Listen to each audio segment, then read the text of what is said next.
At ngayon, heto na ang kinasasabikan, kinagigiliwan, ang pinakahihintay ng lahat, ang ating mga kalahok sa Bayaning Lugdalay para sa kanilang pagsasalaysay at pagkukwento.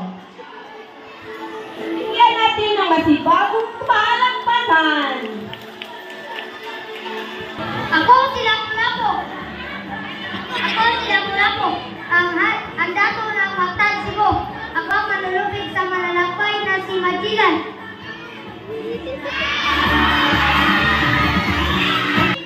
Laban sa mga Kastila. Matapos mamatay ang aking asawang si Diego Silang. Ako ang unang babaeng pinuno na palaaklas sa Pilipinas. Ako ay si Gabriela Silang! Isang kilalang leader, mga bayan at tagapagtanggol ng mga karapatan ng kabataan. Itinatago ang Girl Scouts of the Philippines upang turuan ang mga kabataan ng disiplina at pagmamahal sa bayan. Noong pananakop ng mga Hapones, palihim akong tumulong sa mga bihag at sundalong Pilipino. Dahilan upang ako ay dakpin at patayin ng mga Hapones, ang aking buhay ay simbolo ng tapang, magsagin at pagmamahal sa bayan. Ako ay si Jose Parallanes Escoda! Ang hindi marunong magmahal sa sariling wika ay higit pa sa isang malansang isda. Ikinagagala kong tumayo sa harap ng kapwa Pilipino. Isang karangalang ipakilala ang aking sarili. Ako si Dr. Jose Prunasio Rizal, ipanganak sa Calamba, Laguna. Ako ay asawa ni Andres Bonifacio at nakambili ng Katipunan. Naglingkod bilang tagapag-ingat ng mga lihim na dokumento at watawat ng Katipunan. Isang matapang na revolusyonaryong babae na nagsakripisyo at tumulong ng malaki sa Katipunan. Ako ay si Gregoria D. Jesus. Magandang araw sa inyong lahat. Ako pala si Andres Bonifacio, ang nagbigay inspirasyon sa mga Pilipino na mag-aisa at lumaban para sa kalayaan ng ating bayan. Magandang araw sa inyo lahat. Siya ang unang babaeng martir dahil sa kanyang katapangan at nagtitingan para sa kapakanan ng bayan. Ako naman si Maria Josefa Gabriela Carreño Silang. Pinanganak siya noong 19 ng Marso 1731. Napakasal siya laban sa iyang kagustuhan na siya pa lamang ay minirbilidad. Ang mga pangyayaring iyon ay pawang kagustuhan ng kanyang labang sa kanyang ama. Natupad ang nais ng ama ni Gabriela at napunta kay Gabriela ang mga kayamanan ng kanyang asawa. Nang ito ay namatay, maaga siyang nabiyuda. Maraming salamat. Ako, si Jose Prunasio Rizal Mercado y Alonso Realonda. Pinanganak noong ikalapit ng Hunyo. 1861 sa Calamba, Laguna. Isinulat ko ang mga nobelang Nulimit ang Here at El Filibusterismo upang ipaglaban ang karapatan ng mga Pilipino at gisingin ang kalalang damdaming makabayan. Sa aking huling sandali, isinulat ko ang Mi Ultimo Adios, isang tula ng pag-ibig at pag-asa. Ako si Rizal, isang Pilipino nagmahal sa aking bayan. Higit pa sa sarili. Magandang araw po sa iyo lahat. Ako po si Maria Josefa Gabriela Carreño Silang, isang babaeng Ilocano na buong tapang na lumaban para sa bayan. Kasama ng aking asawa na si Diego Silang. Aming pinangunahan ang nagsikap laban sa mga Kastila at nang siya'y bawian ng buhay, ipinagpatuloy ko ang kanyang adhisikain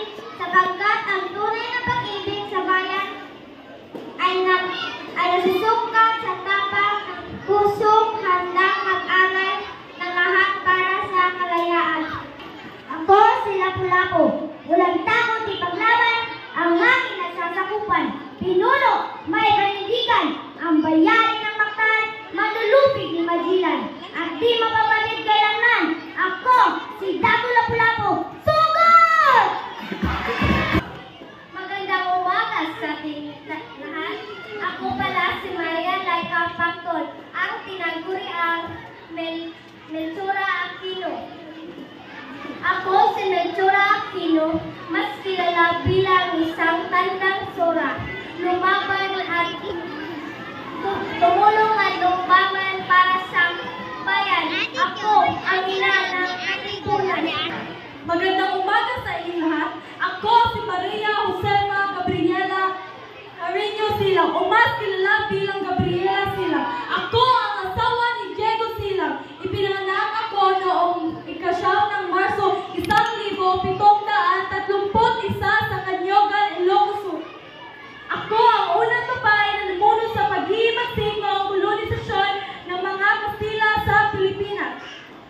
Ako ang tinaguri ang unang babae general at unang babae martir dahil sa aking kagitingan at sa aking katapangan. Ako si Gabriela Silang. Ipaglalaban ko ang kalayaan, hindi para sa sarili ko, kundi para sa aking bansa at sa aking bayan. Ligayang umaga sa ating lahat. Ako, si Melchora Aquino, na kilala sa kasaysayan bilang tandang sora at ina ng katipunan. Ako'y ipinanganak sa Balintawak noong ika-6 ng Enero 1812. Isang karaniwang Pilipina lamang ako noon. Isang ina, magsasaka at tendera. Ngunit tumating ang panahon ng kinalaman ng bayan ng aking lakas at malasakit. Nang sumiklag ang himagsikan, binuksan ko ang aking tahanan para sa mga katipunero. Dito sila nakatagpo ng pagkain, gamot at kanlungan. Ginamit ko ang munting yaman ko upang suportahan ang kanilang laban. Dahil para sa akin, ang kalayaan ng bayan ay higit na mahalaga kaysa sa sariling kaligtasan. Tinawag nila ako ina ng katipunan hindi dahil sa aking dugo o kapangyarihan, kundi dahil sa aking pusong handang umalalay sa mga anak ng bayan. Kahit umabot na ako sa 84 na taon, hindi naging hadlang ang aking edad na ipaglaban ang tama. Itinapon ako sa guwang ng mga Kastila, ngunit hindi nila naalis ang aking paniniwala na ang isang ina tulad ng inang bayan ay laging nakahandang magsakripisyo para sa kanyang mga anak. Ako, si Melchora Aquino. At ngayon, habang ginugulitan natin ang ating wika at kasaysayan, naway maging paalala ako na ang tunay na kabayanihan ay hindi lamang nasa sandata, nasa malasakit, sakripisyo at walang hanggang pagmamahal sa bayan. Maraming salamat. Himagsikan! Ako ay Lokon. Ako ang asawa ni Diego Silang. Ako ang tumapos sa kanyang laban sa mga Kastila. Ako si Gabriela Silang. Nagsimulo ng kababaihan. Laban! Magandang araw po sa inyong lahat. Ako po si Andres Bonifacio, anak ng Tondo at tinaguriang ama ng katipunan.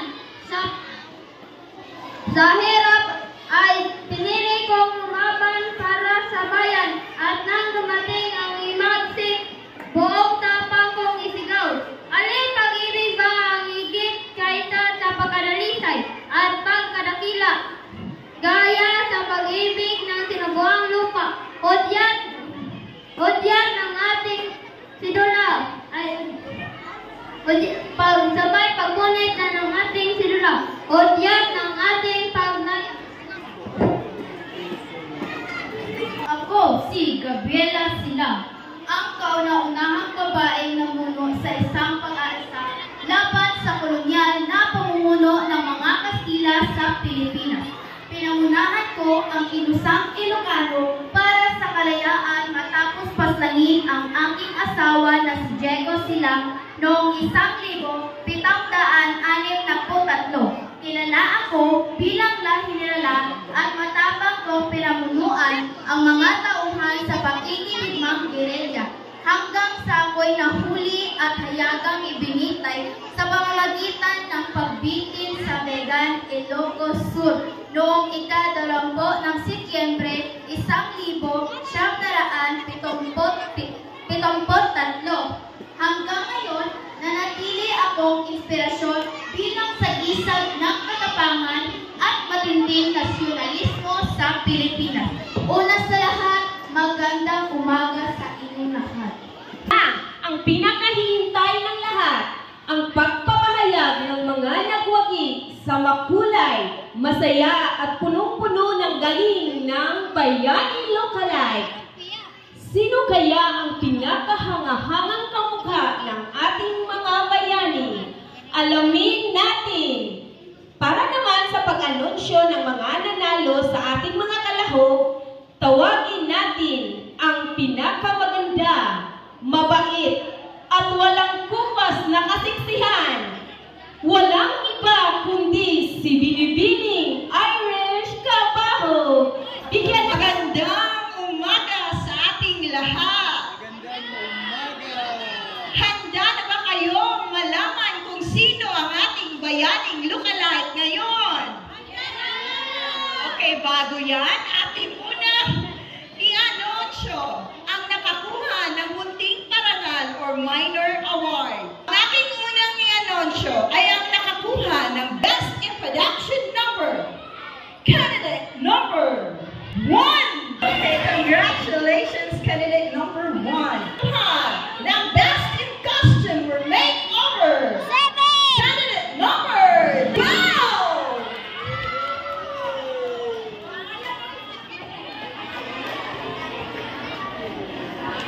At naman, ipagpatuloy natin saan ang nakakuha ng pangatlong pwesto bilang Bayaning Lookalike 2025.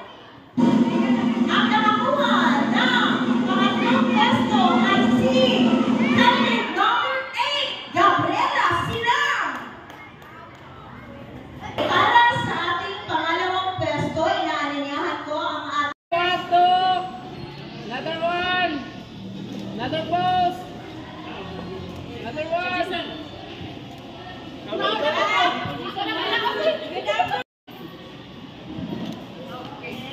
Huwag kang umalis dahil maganda. Ginagawa ka, siya, Beatriz C. Catangco, na nakuha ng unang gantimpala sa naganap na coloring contest sa Grade 1A sa